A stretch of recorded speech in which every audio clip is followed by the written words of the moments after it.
Going to talk a little bit about load sticks tonight.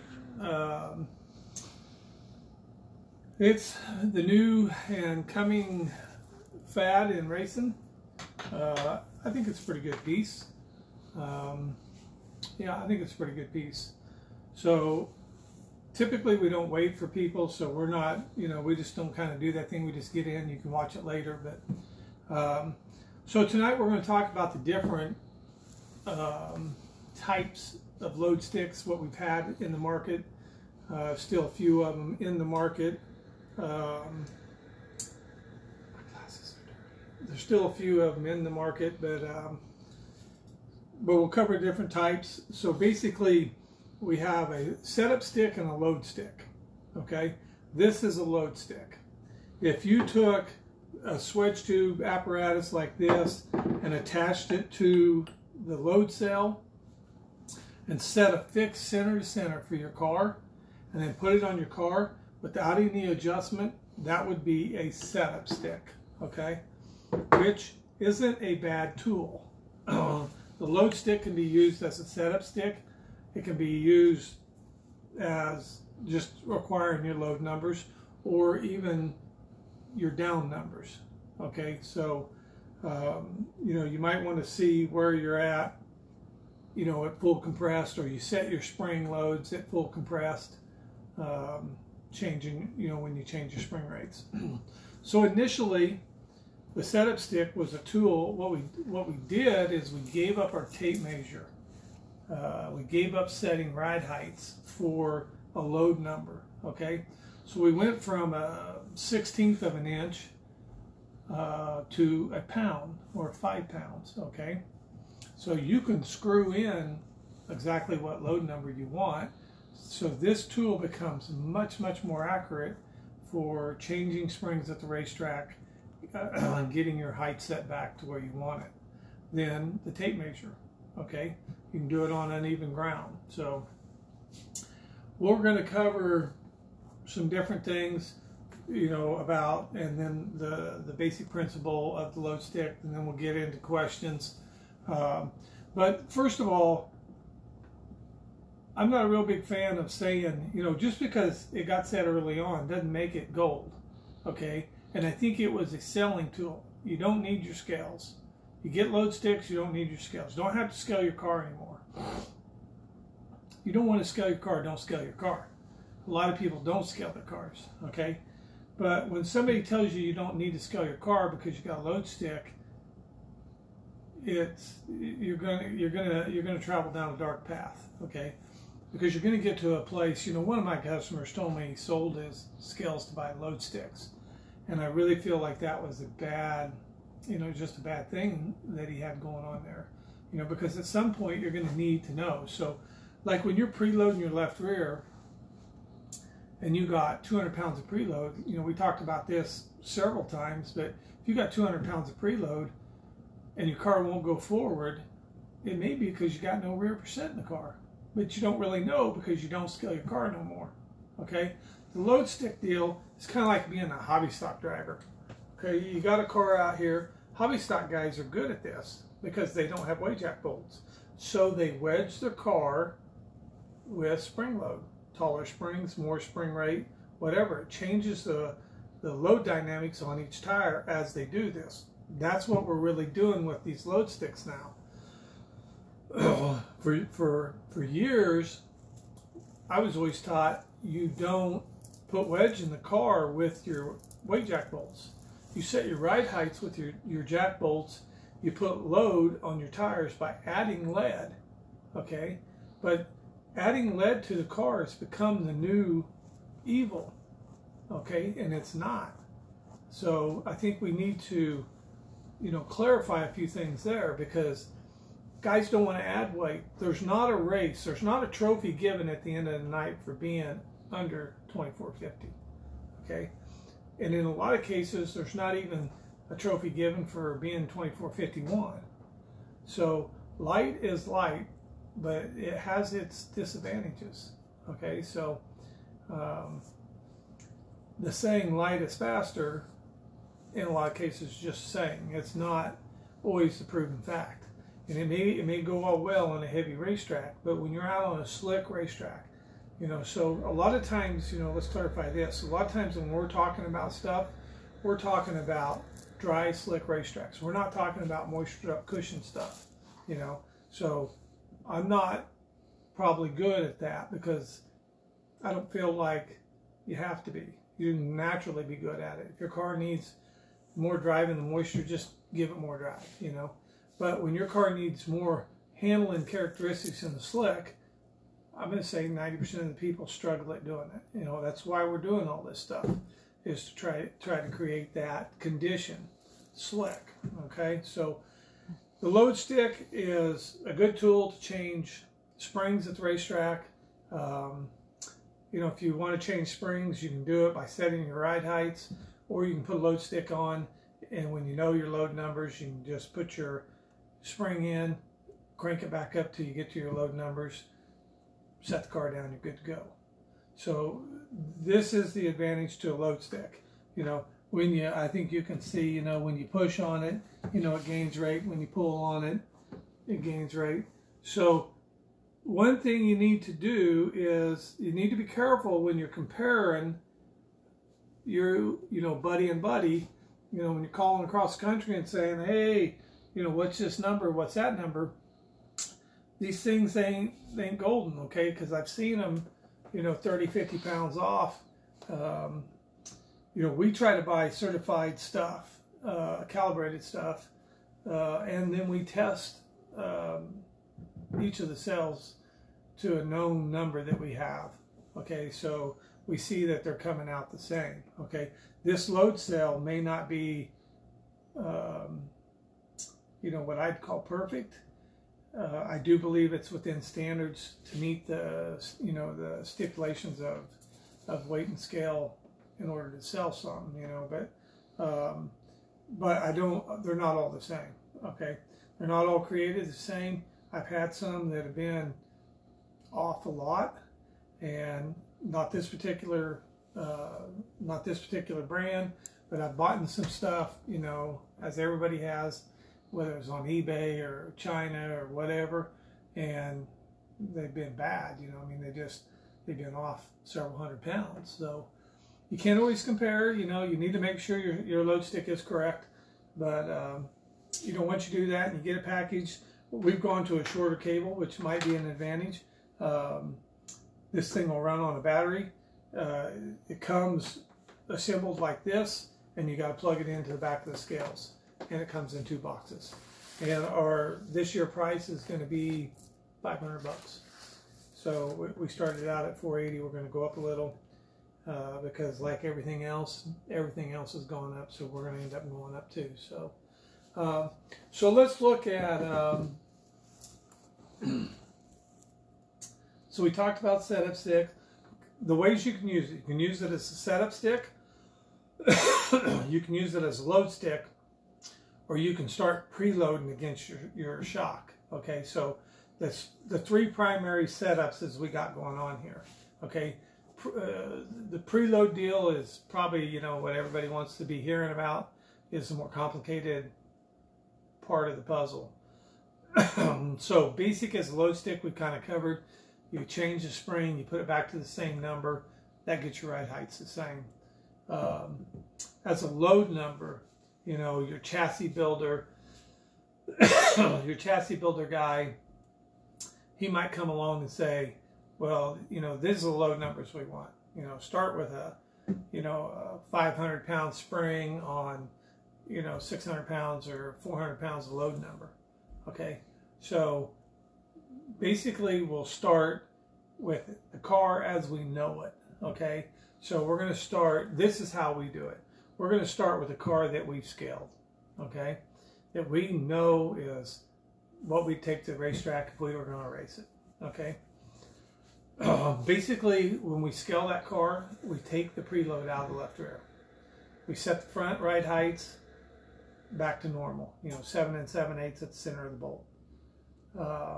We put a 200 pound spring, 175, 200 pound spring in the left rear on a slider. I usually save that setup for later.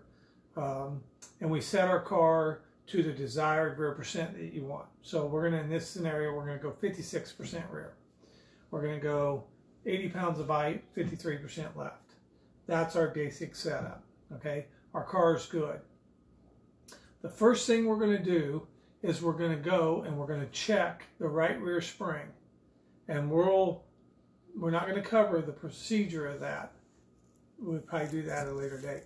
But we're going to check the right rear spring because we want the load in the car to be balanced throughout the car, okay?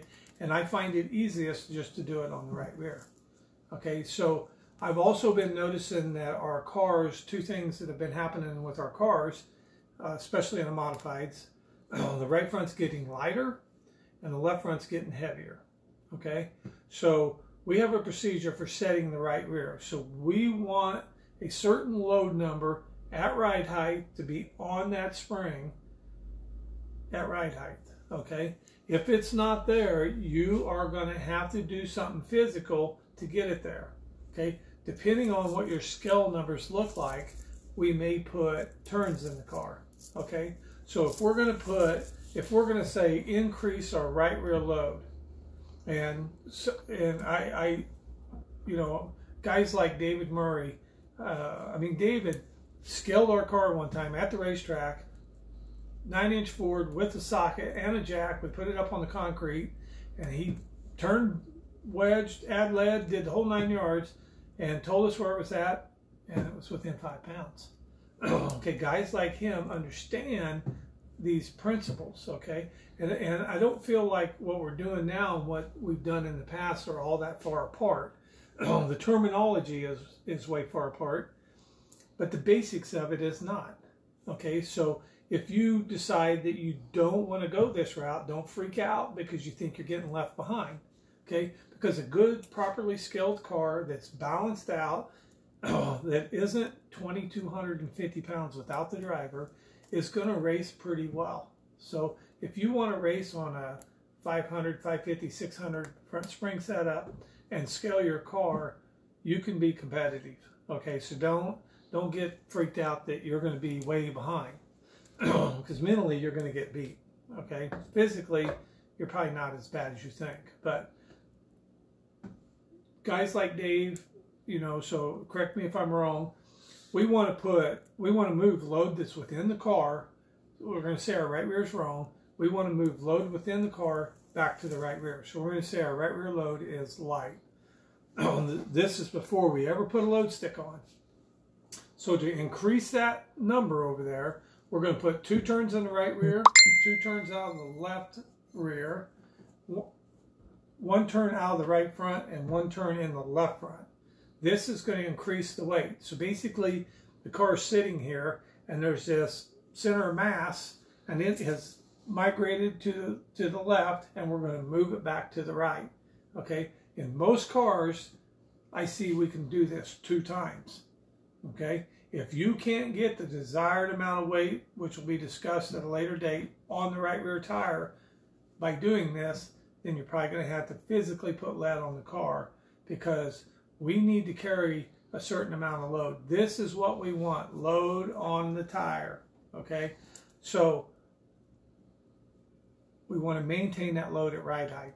And we will discuss some more of this later on in the deal because some of the stuff we're doing. But we want load on that right rear. So now the right rear is correct. We got our desired load over there. Everything else is set and pretty, okay? So the difference between racing with scales and racing with load sticks is if you went to the racetrack with this car and you started putting turns in your wedge bolts until you got the car where it was really, really fast or where you liked it, this is what it would be. This is what the guys with load numbers are doing. They got their cars, you know, out of kilter. So you're not going to put, unless you do the 4 turns, you're not going to put load in these tires and maintain ride heights. You're going to be moving your ride heights around, okay?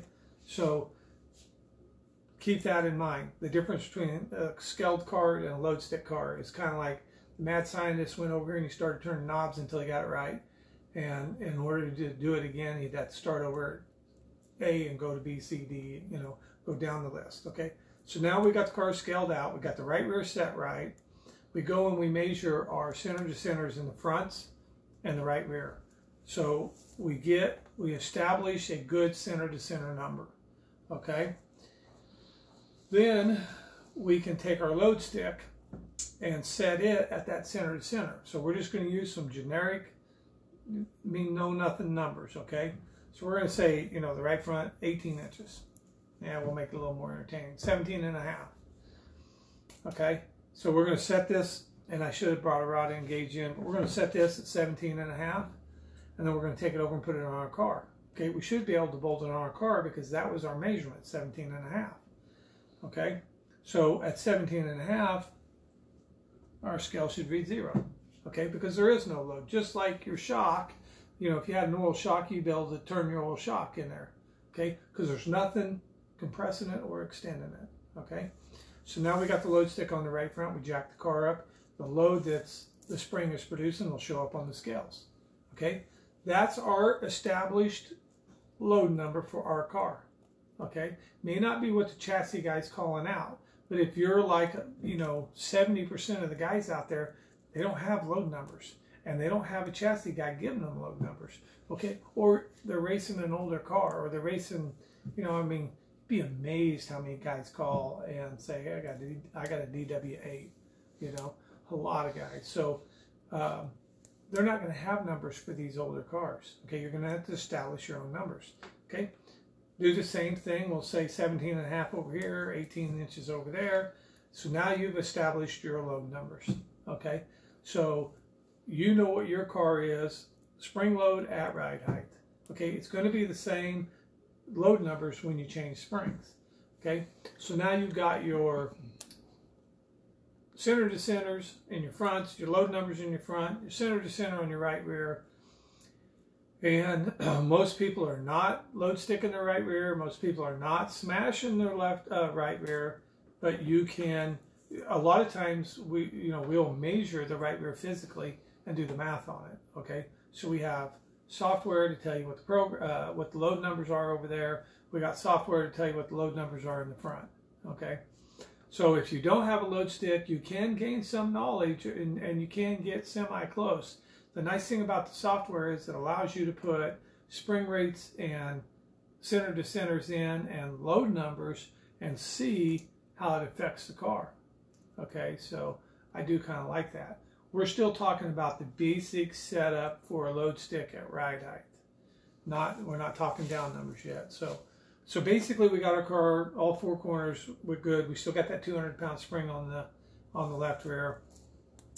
And we're ready to put our scales up, because as soon as we put our preload in our left rear, and we're not going to cover all that, but we're going to say we're going to put preload in there, and we're going to say 200 pounds, and we put our preload in, it changes the wedge in the car. Okay, so right front changed, left front changed, right rear changed. The numbers are changed in the car. Okay, the difficult part about where we're headed is for me, I can't give you a load number for every car out there, or I can't give you a load number for every car out there based on how much load's in the left rear. So I didn't really explain that well. Every car is going to be different, because once you put that preload in the left rear, it changes the scale numbers and everything. That's changed. And depending on how much load you put, depends on how much it changed. Likewise, what you're doing. Okay, so at the basics, we're preloaded here. We got a load number here and here, and we got a number over here that we're calling the load number that we established through old school tape measure and calculator. Okay, so we're setting on these numbers. We're ready to go racing. If we got to the racetrack and decided we needed to change spring to maybe go to a softer spring because the track slowed down, we could put the spring in, put our stick back to our 17 and a half, put it on the car, turn the jack bolt till we get back to that number that we had earlier. Okay, set the car down, we're good to go. Okay, so that's the basic scenario for the load stick, kind of as the generic, the generic numbers and the generic use. Okay, the second or the third option would be you know, well, let's talk about what happens when we're at this point. Okay, so let's say I got setup numbers from my chassis guy. Okay, and I'm 7 7/8. Okay, he's gonna give me a load number that's higher left front. Okay, I'm not saying it's necessarily 100% correct, but generally they're going to give you a load number that's going to raise your height on the left front. So he's going to give you a number, and we're just going to pull some numbers out of the air because I don't want anybody to think we're giving away anything. We'll just say he gives you a number of 675 on the left front, and he gives you a 545 on the right front. Okay, so you're going to put it in, and then he's going to give you some kind of center number, and you're going to put your load stick in. You're going to crank up to what did I say, 625, and then you're going to set the car down, or 675, whatever I said. Okay, and basically the car is going to be higher on the left front than what it was because you just turned wedge into it. Okay, this is where I think this is the part of it I don't like. Okay, we increase that load number. Okay, yes, the car is going to turn in better under load. It always has. It always has. This is what we've always told people. You go to a racetrack that you're high speed, and Volusia, Eldora, the car can turn in under, like especially in turn 3. You can turn into the corner under throttle in an open motor program, high speed, you can turn into the corner. If you're there on a soft spring setup and you're tight on entry, increasing your spring will make the car turn in better because you increase the wheel load. Okay? Leaving the 600-pound spring in there and increasing the wheel load does the same thing. So that's what's happening when we do this. Okay? One way, I raise the front of the car, but I increase the load. The other way, I just increase the load in the left-right height string. So the difference, there's the difference. Okay? So when a guy goes, we was at the track here a while back, and this cat was running really good and getting ready for the feature, and I asked him, I said, well, what are you going to do? And he said, well, I'm going to put more load in the right rear, and I'm like, okay, how are you going to do that? Because I kind of agreed with what his thinking was. And he said, well, I'm going to put 2 turns in. Okay, and I'm like, are you really increasing the load, or are you really increasing the load, or are you just changing the right height? Because if you really want to increase the load, you can't just turn the right rear jack bolt. You got to turn all 4 corners to increase the load on the right rear. That's how you put right rear in the car. That's how we've always done it in the past. Okay, now we're just putting turns in over there, and we're putting wedge kind of like the hobby stock guys do, by changing springs. A hobby stock guy might put a taller spring in the right rear versus a stiffer spring. Okay, and I'm not the best hobby stock guy in the world, but this is what they're doing. Okay, but we're raising our load over there, but we're also raising our ride height. So when we do this on the right rear, we're changing our roll center in the rear. We're changing our ability to roll over that center of mass. So depending on the racetrack and how slow or slick it gets, we may be getting ourselves into trouble. Okay, something to think about. I'm not telling you it's correct or incorrect. I'm telling you need to weigh out the options, because did you put load in? Did you raise the right height? Did you make it harder to get on the right rear? For the last 30 years, when we wanted to load the right rear in the slick, what did we do? Dave Murray, what did we do? We put 25 pounds over the right rear tire. Or back in the Belleville days, like back in 2010, we hung 25 pounds over there on that 4-link mount, And I remember a guy telling me one time, he told a guy, to do it, and the car got better. And then he forgot he told him. The guy called him and said, man, I need a little more right rear. Time had gone by. And he told him, he said, well, put 25 pounds over there, So he calls him on Monday and says, how was it? And the guy's like, oh man, it was great. He said, I've never had a car that good. But he said, it wasn't as slick as I thought it was going to be. And so they talked a little bit. Well, then the guy finds out he's got 50 pounds over there.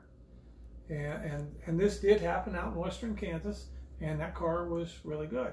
Okay, so what did they do? They didn't raise the ride height, but they increased the load on the tire.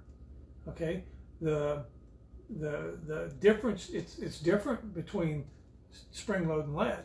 Okay, we didn't move weight in the car to the right rear to compress the spring. We just put turns in the weight jack bolt. So there are guys out there that will tell you they do not believe in this deal. There is nothing, you can't hold that right rear down against the chain and put load in that tire. Okay, that ain't gonna get it. You know, unlike the front, you can't do that on the right rear, and it'll get you in trouble. And if you want to try it, try it. And if you think I'm wrong, you know, you can call and tell me, hey, I'm up against the chain, I'm preloaded the crap out of it, and I'm really, really good, and we'll see how that works out. But right now, that ain't the way to go. Okay, so we talked a little bit about. Well, let's talk now about preloading the fronts. Okay, this is also the thing that's going on. So you see guys that have load numbers, and then you see guys that are preloaded. Okay, so if you're on you know, 500, 550, or 600 pound spring, you're going to have a load number. If you're on you know, 500, 525, you're on the load number. Okay, when you get into that 450 range, there's a good chance you're going to be preloaded against a shock. So you're going to have a center to center on your shock, and your shock is probably, you know, you're going to probably not allow the shock to come up above that. If you're preloading both sides, then you're going to probably be in at center to center or slightly lower. Okay, because you're going to have to put more turns in the car to get the nose of the car back up. Okay, so this becomes more difficult, but I think the easiest way I can explain it is, you know, you're going to establish two numbers for the right front or for the front of the car. You're going to establish a load number on entry and a load number on exit. Okay, and if everything goes well, the load number on entry is going to be a lot easier, because that's the number it's going to take to keep the car off the racetrack. Okay, so if you got to be 15, 16, 1,800 pounds to keep the car off the track, you can't be less than that. Okay, if it was to slow down, you could probably back it off a little bit. But this number, whatever it takes, you know, so let's say we got a 450 in or 400, and it takes 1,800, 1,900 pounds to keep the car off the racetrack, 1,700 pounds ain't gonna cut it. So that's what it takes. Okay, if you was to change springs and go back down to a load number, you're still gonna have to, you could still set your bottom number on a 500 pound spring at that 1,800 pounds. Okay, because that's what it's gonna take to keep the car off the track. So if you're not running a bump stop, or if you're on a bad bump stop rule, you know, some sanctioning bodies have really bad bump stop rules. They allow you a bump stop, but you can't really use it. If you're on one of them deals, then you got to establish that down number, okay? And then the other number you got to establish is exit. What does it take to make my car turn to the corner but allow drive off? Okay, especially if you're not running on a bump. So IMCA, USRA allows a 1/2 inch bump, but I'm going to say generally on exit you ain't on it. Okay, so you got to establish that number. That number is going to be hard to establish because you ain't going to be able to tell. You ain't getting it off your travel indicator. Your travel indicator might get you maximum travel on entry, but it ain't going to tell you nothing on exit. Okay, so here's what. Now I get accused of this all the time, but here's what I'm going to tell you to do. Go over to your photographer, give him a $20 bill. Okay, tell him to stand here on the racetrack and take pictures at exit, and I guarantee you he'll give you tons of pictures. He'll give you more help than you could ever think you could possibly have. Okay, pay the guy, because the 20 bucks you're paying him is minimal versus the information you're getting back. Okay, and 9 times out of 10, every track photographer I've ever seen will go out of his way to suit you on this deal. You know, give him a little bit of money. You know, make it good for him too. He's out there busting his butt every weekend. I always get crucified at this time of the year because I ask for pictures for our catalogs, you know. So and the photographers are always on me. I love them photographers. Okay, I used to, my kid is a great picture taker. I used to love to take pictures. The thing I hate the most is having to upload them or having to, like them guys. I mean, having to make them, internet ready. Ugh. No one wants to do that, and they spend hours doing this stuff. Them guys take hundreds and hundreds of pictures at the racetrack. They don't post them all, but give them a $20 bill or whatever it takes. Have them take pictures on exit. Okay, you'll see the height of your car, and you can, in a lot of cases, you can see how much shaft's out. You can see out where the frame is. You can see a ton of stuff going on over there. Just pay the guy and do it. Most of them do really, really, really good work. So that gets you to your exit number. Okay, this is a car you can't put data on. We're IMCA racing, USRA racing.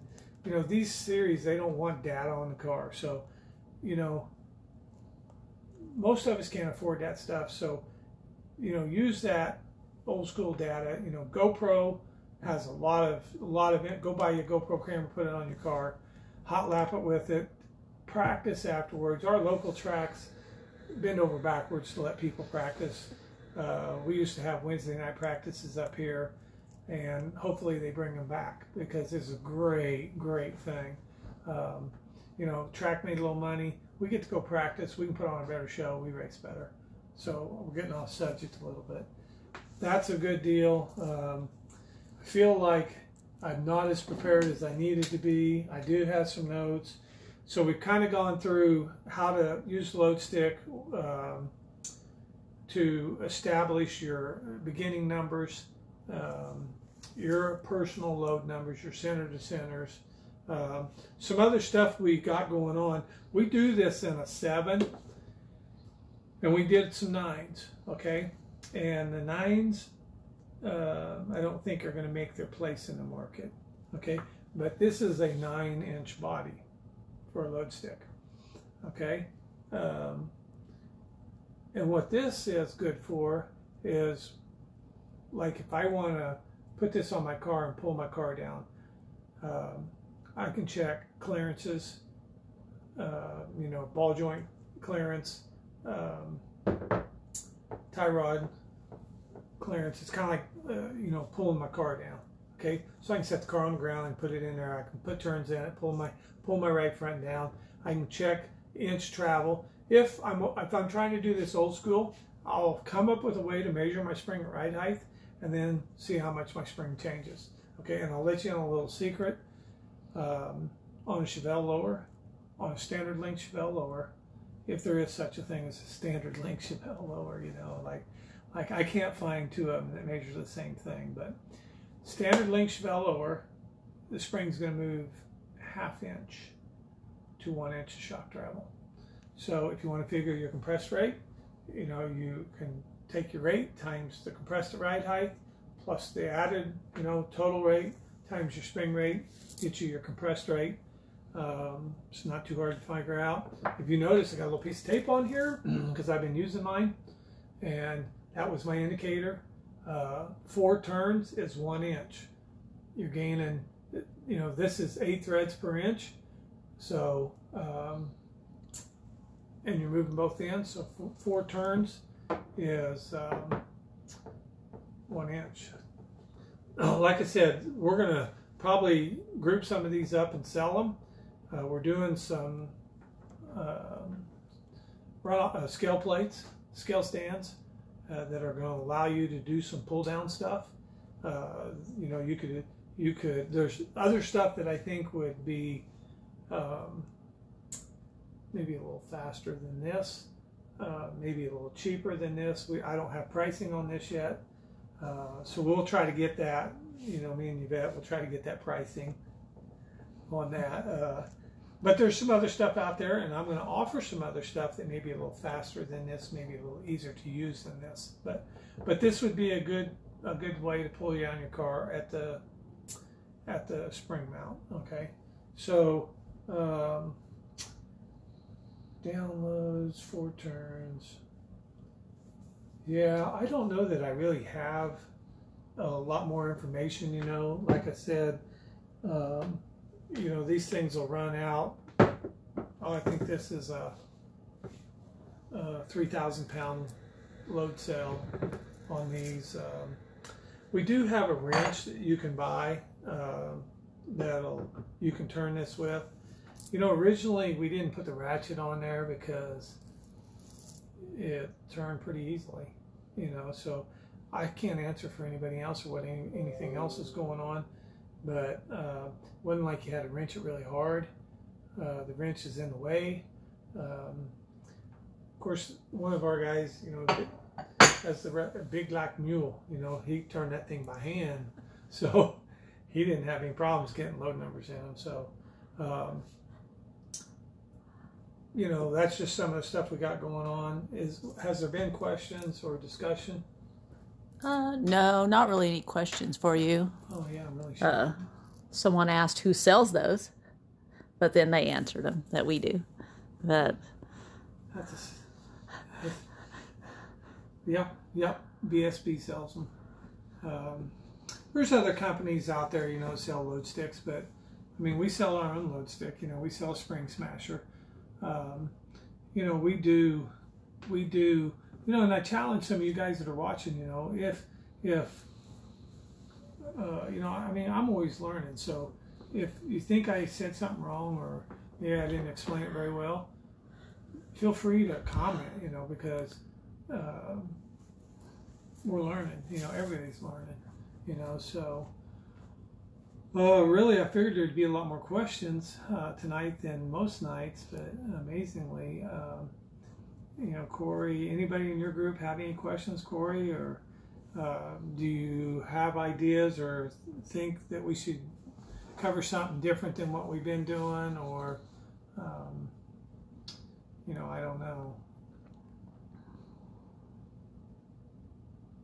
I'm going to give them a little time. Working on some, you know, IMCA may allow a adjustable shock mount. You know, for some reason, some of the stock cars had them on the cars at Boone. I think it'd be a great idea. I do not know why we can't have a threaded adjustable shock mount. We can adjust it every other way, and the adjuster just makes it easier. Most modifieds have a rear mount that's adjustable. It's very crucial in getting your car set. So we are going to, I mean, we got great jack bolts, the whole jack bolt family deal. We need to do a video on. You know, we do a 4 and a 6-inch bolt, and then we have numerous ends that can bolt onto them, from just pins to clevises to spring cups, or the pins are kind of made to accept the spring cups, bearings, non-bearings. You know, the only thing we don't, I mean, I have a 3/4 jack bolt, but there's very few cars that use them, and you know, everything's 1/8". You know, so everything we try to do is on an 8 thread. I printed out, like, I mean, I've designed, you know, the big 2 5/8, you know, 3-inch OD jack bolt for guys that want to run like your sniper cars, for guys that want to run with soda 4 cylinders, the 4 mods, I think they call them. They have to run they can run a 7-inch shock eye bolt, but they have to run it in stock location. Okay, so there's several places around the country that can run this. We'll put a T-bar in the bottom and a shock eye on the top. They have to run through the center of the spring, okay? But it becomes very difficult to adjust in the spring. So we've made some, we haven't machined them yet, but we got them. If somebody's interested, start letting us know. You know, it's a 3-inch OD jack bolt. Shock will run, you know, a standard 46mm shock can run right up through the middle of it. Sniper speed, cars are this way, except they don't have adjusters on them. You have to go in underneath it to adjust. But somebody have a question? Casey Butler asked price on this. Any examples on how we can use this on the right front to help with the bump stop load? Price, I'll do the easy one. Price, $500, $480 if you call tomorrow.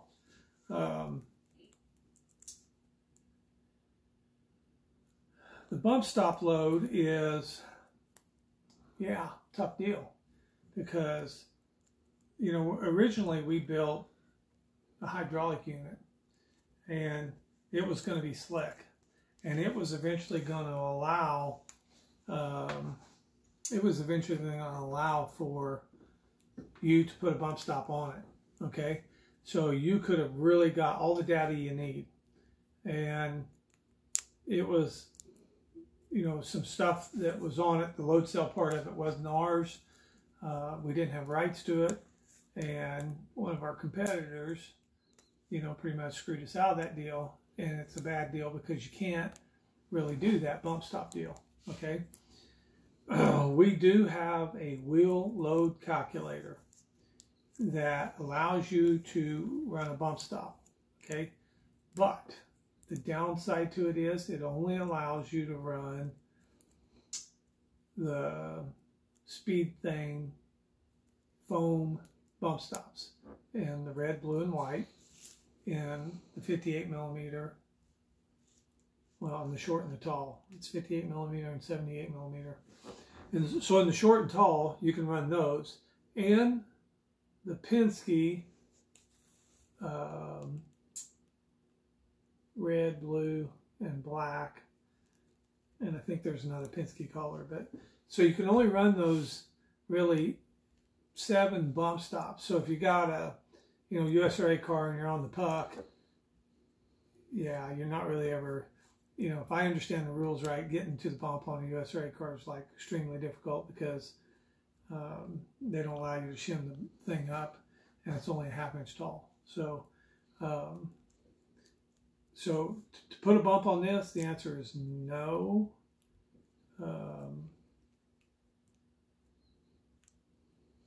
No. Maybe a guy could jerry rig it into this part of the load cell, but if you get when we get that website going, the calculator will be on there. It allows you to change wheel offsets, lower control arm lengths.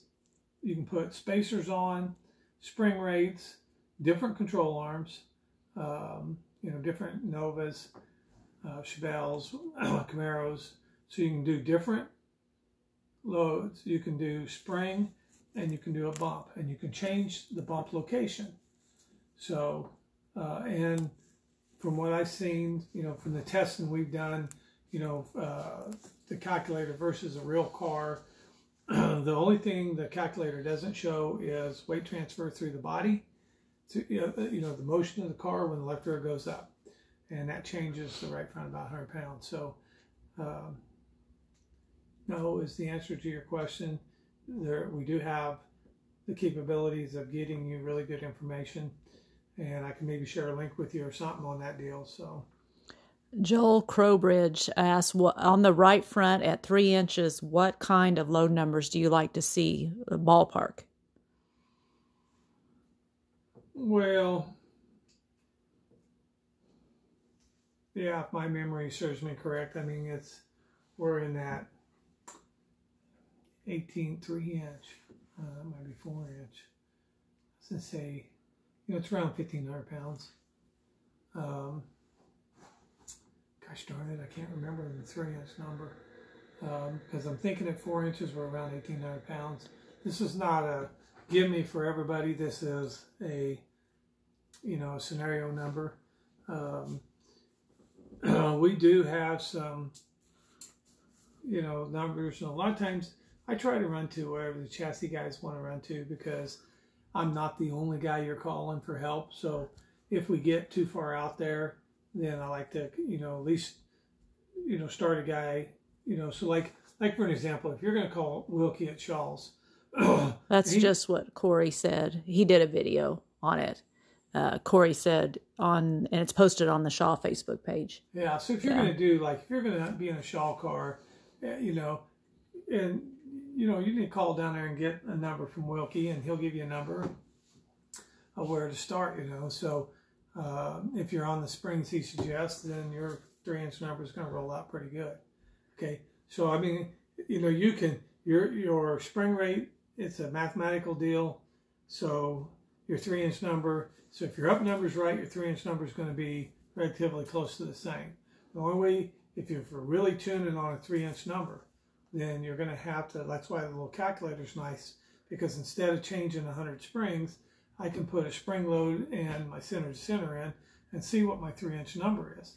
Okay, so if I know, if I know it takes, 1,500 pounds or 1,750 pounds to keep my car off the racetrack, then at 3 inches, then, I know that I want to set my springs that way. So my 500, some guys will set their springs at their down number.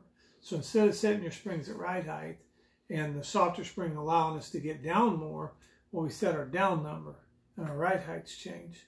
Okay, so if maybe we need to get on the right front easier or stay there longer, then we go to a softer spring, but we still run enough down number to hold the car up off the racetrack. Because once the car hits the racetrack, you're pretty much done. So the 3-inch number isn't like set in stone. You're going to have to establish some of this on your own. Ryan Sebo asked, have you found some front hoop flex when loading the spring? And if you have, do you have any tips for doing it if you have flex?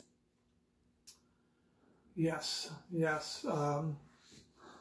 So we're building, yes, there is some flex in the components of the cars. Okay, and there is some flex in the frame rails of some of the cars. If the chassis manufacturer doesn't fix that, then it ain't really going to get fixed. Because you can't tune your number. I mean, you can just go less number, but that defeats the purpose, okay? So the other thing that I kind of want to cover is this soft spring, okay? So, and I apologize. So when you call here looking for a 200-pound spring and, I give you a little attitude, it's because it's just not a good idea, So the fact that the softer you got your spring rate, the better the car turned is what's going to happen. Okay, so it's not like, we discovered a cure here. So the softer spring is going to turn the car. Okay, but there's so many issues that come with a soft spring that you may have or haven't discovered yet that you're going to discover. Okay, so we often look at a setup as a path. How far will this path take us? How many trials and tribulations on this path are we going to run into going down it? Okay, how good is your memory to get back to home? So the problems I see is the worst setups are the ones that the path is long but has a lot of tribulation, because what happens is nobody can get back to home. Okay, every time it causes problems. Okay, poor documentation. So the soft spring deal, it is what it is. I think there's some advantages, but I think there's a low end of it. If you're having success on a soft spring, it's most likely because you haven't really discovered good rebound yet. Okay, and when I say rebound, I'm saying hold the car down. Okay, so in previous videos when we talked about rebound, not everybody, I got several phone calls that said, I want more rebound because I want it to transfer weight to the left rear. Well, that ain't how it works. That's the opposite of how it works. Okay, so a soft spring allows the car to turn. Generally, your car gets better. Sometimes the softer spring matches the rebound you have. We're kind of getting off subject a little bit, but what that's telling you is you can't race fast. Speed, there's a limit. That path is short on a soft spring. There's an end to the path, because when your speed gets fast enough to overtake that spring, then you're done. Okay, so then you got to start going up in spring rate, and then the load gets high enough you can't no longer turn the car because it's exceeded the rebound. I don't remember what his question was. I got off on a whim there, but I'll find it. Soft spring's not always the ticket. You can't compare load numbers necessarily, because if we're going to do away with our scales, we're going to have cars that weigh different weights. So as we apply load to the tire, it's going to change the car a little bit. Some guys won't agree with that statement. They'll say that load is load, but it never worked out that way in the past.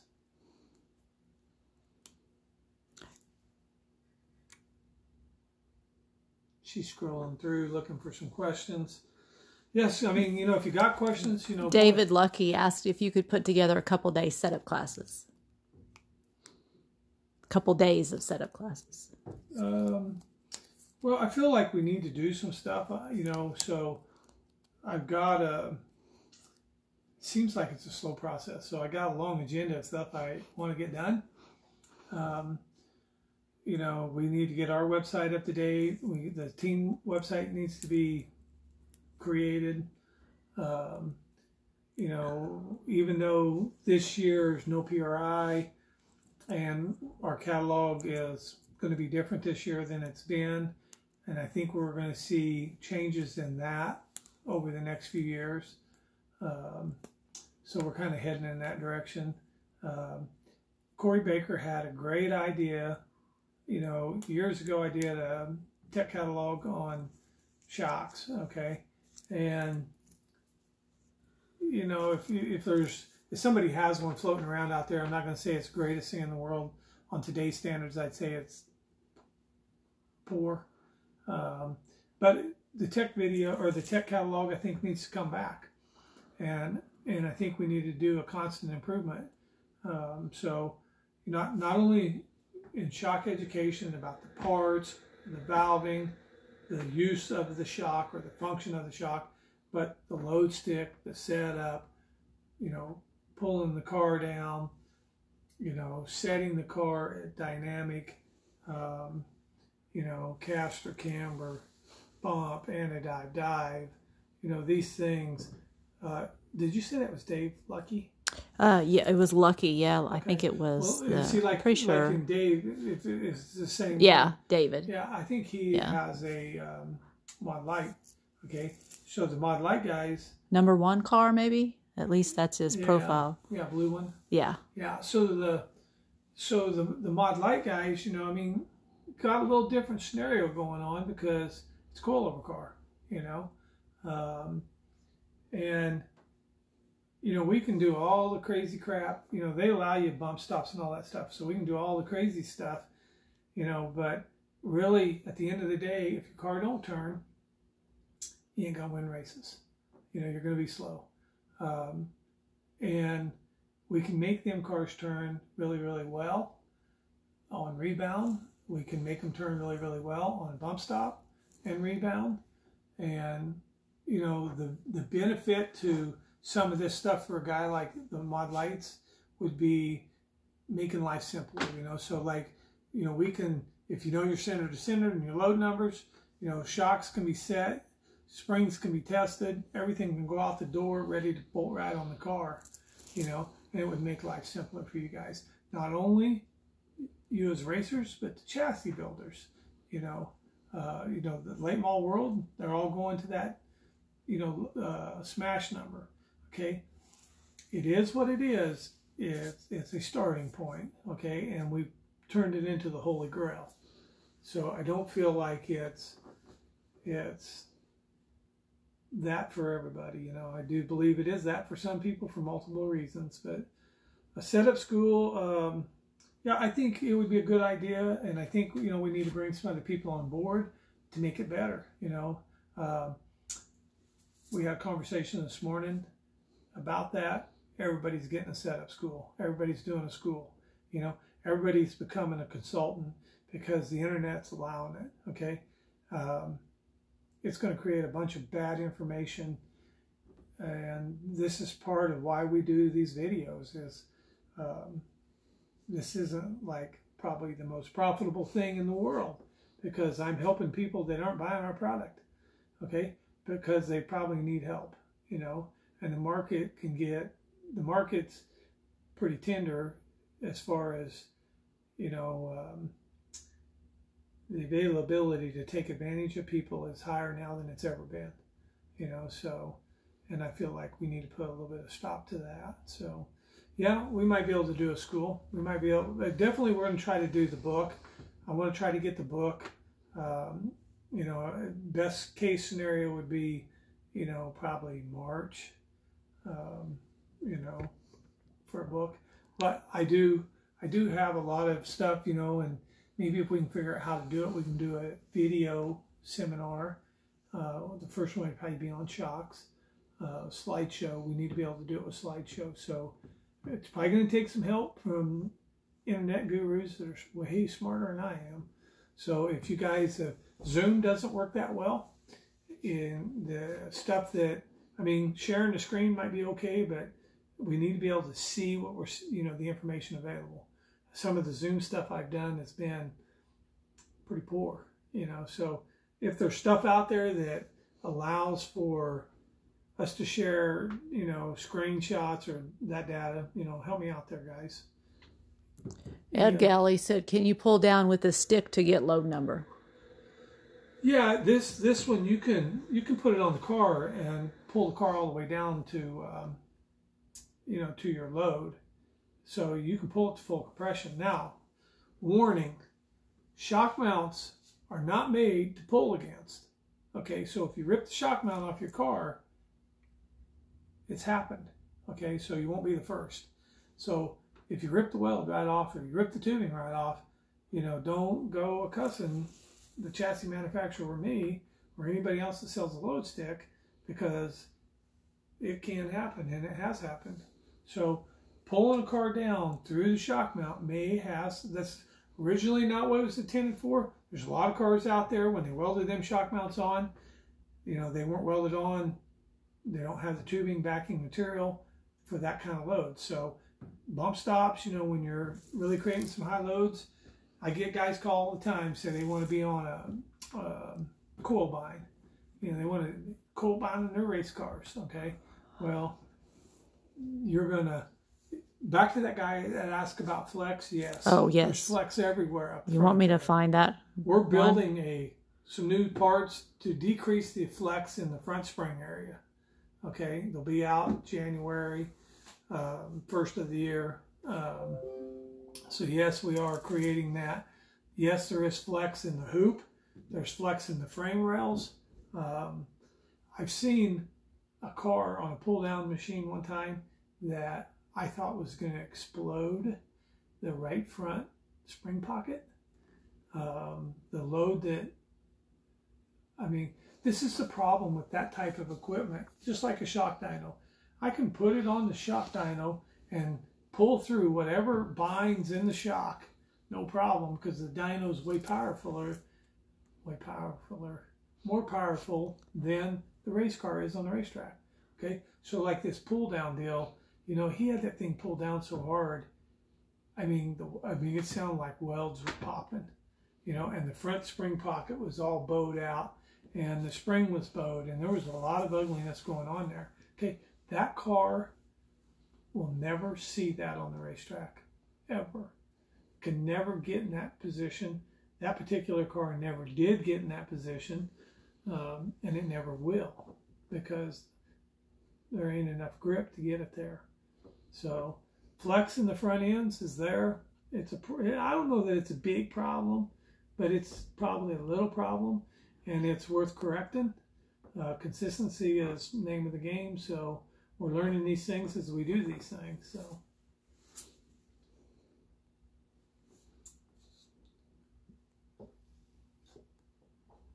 coffee. We need us a coffee sponsor. Could have coffee sponsor right here. You know, ain't nothing better than coffee. Lucas Dobbs says, "My old school setup with adjusting through the shocks as we talked still outrun or to be competitive against low numbers and smashing." Yeah, I mean, because at the end of the day, we're basically doing the same thing. You know, your competitor may understand it he may understand it differently than you understand it, and that's always been the case. You know, so. I'm not really opposed. You know, it sounds great when a guy goes, "Oh, I increased my load on the left front, my car turns in better." Okay, well, you know, this is what we're supposed to be doing, you know. Often we go the wrong direction, you know. We try to go softer all the time. So our old school setups are not, in my opinion, I don't think they're that bad. I don't think there's anything wrong with it. I think this is allowing you to maybe see it a little differently, you know, and that's why I created them calculators and that software, so you can put some numbers in there and, you know, see kind of where your car is at, you know, and you can get some decent measurements off your spring load. You know, I've told you how much the spring's moving. You can figure that out yourself.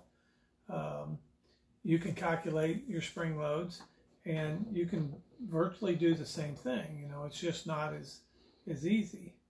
It may take more time, but, you know, a car that's scaled out, that's balanced, that carries load on the tires well, that makes grip, okay, you know, it's going to be a good race car.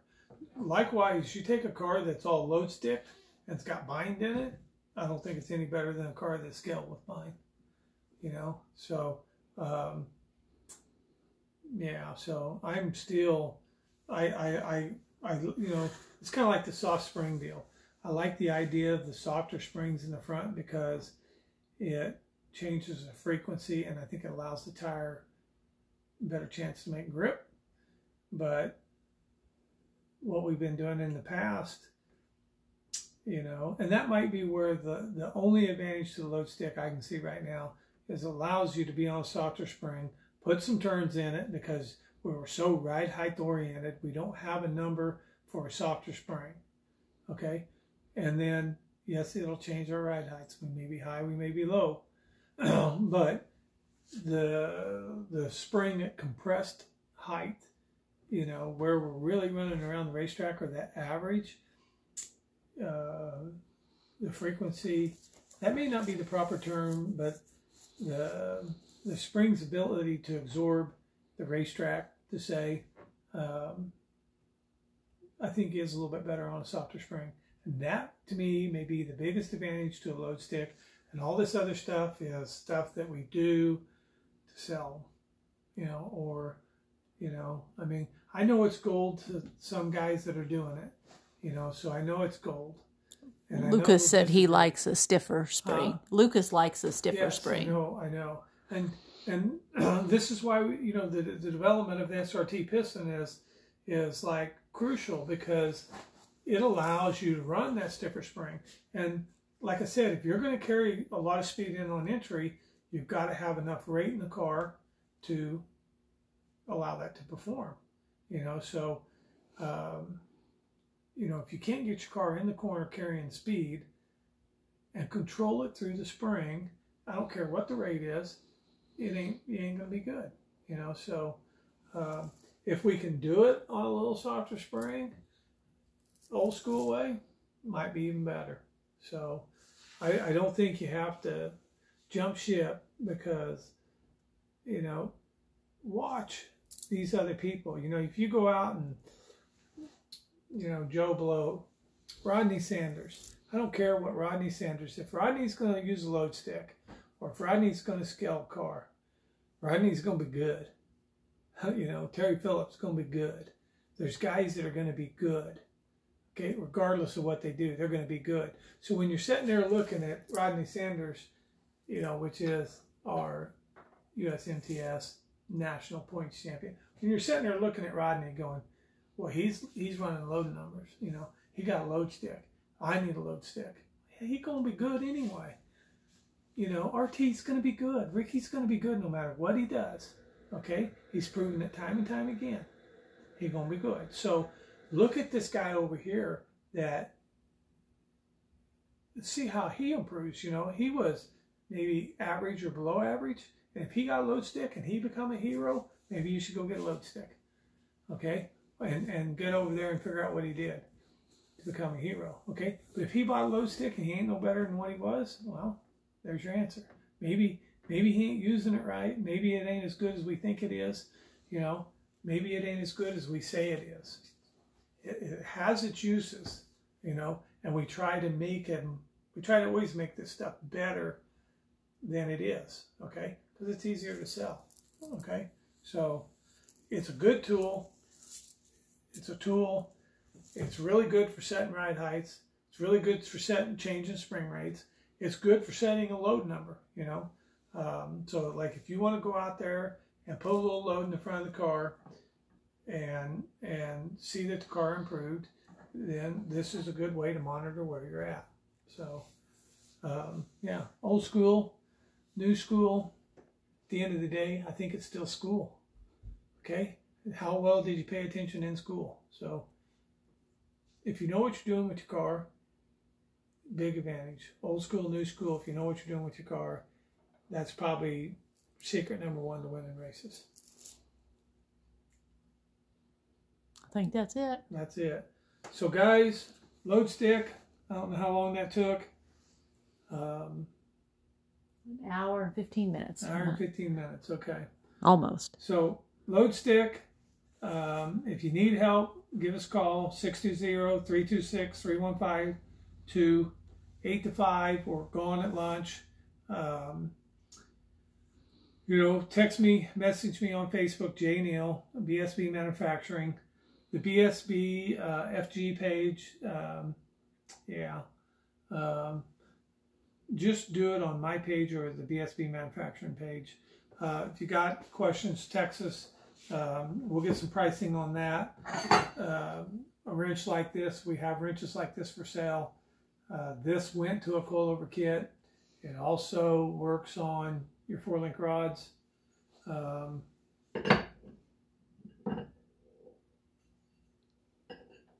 Pull bars. Not that one. But it does work on the load stick. So if you want to buy a wrench, you'll have to look up, I forgot what the part number is. That's all right. But if you want to also chime in on what you want to hear about next or what you want to do next, we kind of enjoy doing this. I guess it's me and Yvette's alone time. Yeah. With the interweb. But kind of enjoy doing it for helping people. That's, I think, the best part of it. So, you know, God bless you guys, and we'll see you next week.